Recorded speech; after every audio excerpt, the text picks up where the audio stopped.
Hospitals are built to respond when someone presses a call button. It's one of the most reliable systems inside any building. A patient presses the button, a light turns on, a nurse arrives. That's how it's supposed to work.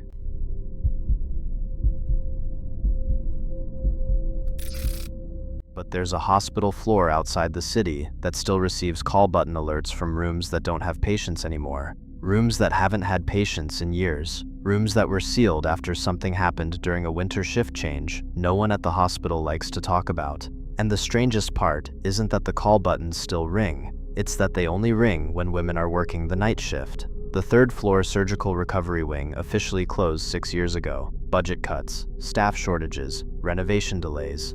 That's what the administration told everyone. The elevators still stop there. The hallway lights still turn on automatically. The nurse station equipment still receives signal traffic, but there are no patients assigned to those rooms. No beds scheduled for use. No medication carts stored there. Just empty hallways, locked doors, and one active nurse call system that should have been disconnected years earlier. The first alert came just after midnight. Room 312, night shift nurse, Angela Rivera, 29, 3 months into her first hospital job. She thought the alert was a wiring error. Call buttons sometimes glitch when older systems remain connected to unused floors. Maintenance usually handles those issues quickly. Angela called security. They told her something strange. Room 312 didn't have power connected anymore. But the call light indicator above the door was still flashing. Angela rode the elevator up alone. Security cameras recorded her stepping onto the third floor at 12:41 a.m. The hallway lights activated automatically, slowly, one section at a time, like the floor was waking up as she walked. Room 312 sat halfway down the corridor. The call light outside the door blinked steadily. Angela knocked, no response. She opened the door. Inside, the bed was empty, no sheets, no equipment, no patient, no sound, just the call button resting on the mattress frame, still glowing. Angela pressed the reset switch. The call light outside the room turned off immediately. She turned to leave and heard something behind her. A voice, soft, weak, close. "Don't go." Angela turned back toward the bed. Nothing there, nothing moving, nothing visible.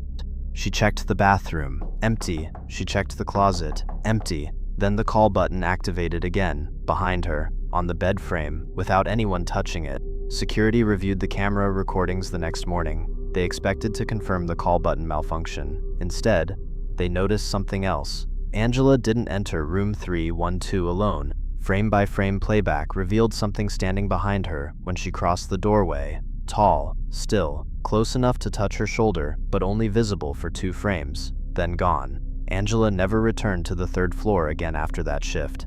The second alert happened 2 weeks later. Room 318, night shift nurse, Rebecca Lynn, 35, 6 years of hospital experience. Rebecca didn't believe in wiring errors. She believed in systems, and systems followed rules. She went upstairs anyway.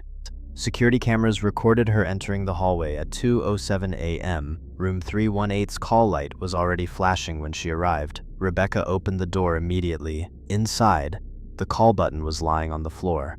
Not on the bed frame, not attached to the wall, just resting on the tile, like someone had dropped it. She bent down to pick it up, and stopped halfway, because the bathroom light turned on by itself behind her. Rebecca called out once, no response. Called again, nothing. Then she heard movement. Not footsteps, not breathing, just something shifting slowly inside the bathroom doorway, like someone adjusting their weight in the dark. Then a voice answered her, soft, familiar. Rebecca, her own voice, calling her name. From inside the bathroom, security cameras recorded Rebecca leaving the third floor exactly 14 seconds later.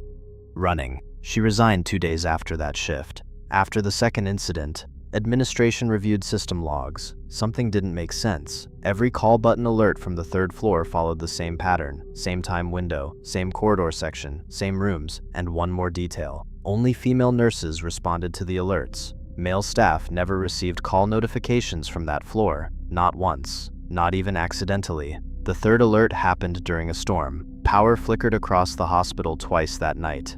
Backup generators activated automatically. At 1:56 a.m., room 321 triggered a call button alert. Night shift nurse, Dr. Melissa Grant, 41, senior surgical resident. Melissa didn't believe the stories, didn't believe the rumors, didn't believe the floor was unsafe.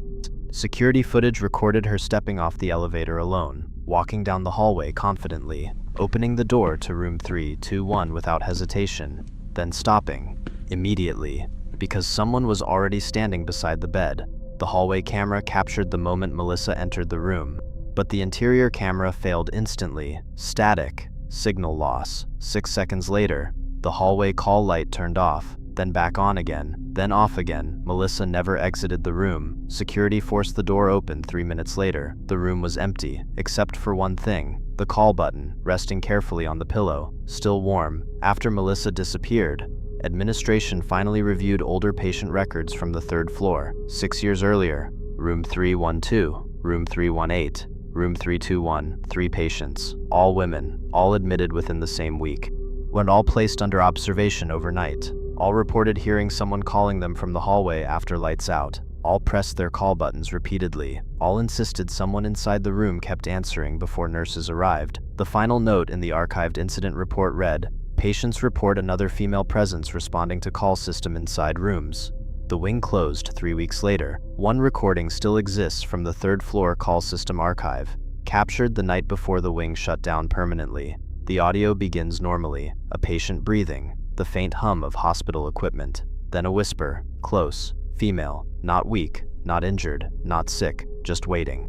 "Press the button again," the patient answers. "I already did." The voice replies, "I know." The 3rd floor is still closed, still sealed, still unused. But the call button system was never fully disconnected, and sometimes, during overnight shifts, a call light activates again. Room 312, room 318, room 321, always the same pattern, always the same corridor, always answered by female staff, and always ending the same way, with security cameras recording a nurse walking toward the door before someone inside opens it first. Hospitals are designed to respond when someone presses a call button. They're built around that promise. Someone asks for help, someone comes. But the 3rd floor recovery wing changed that system, because whatever is inside those rooms now isn't asking for help anymore, it's answering first. So if you ever work a night shift in a hospital, and the call light activates on a floor that isn't in service, and the hallway lights turn on before you reach the doorway, and someone inside the room says your name before you speak, don't open the door, because the nurses who do never remember pressing the call button, but something inside always remembers calling them. If you thought that story was disturbing, wait until you hear what happened in this next one. Click the video on your screen now, and make sure you subscribe, because the next story might be even worse.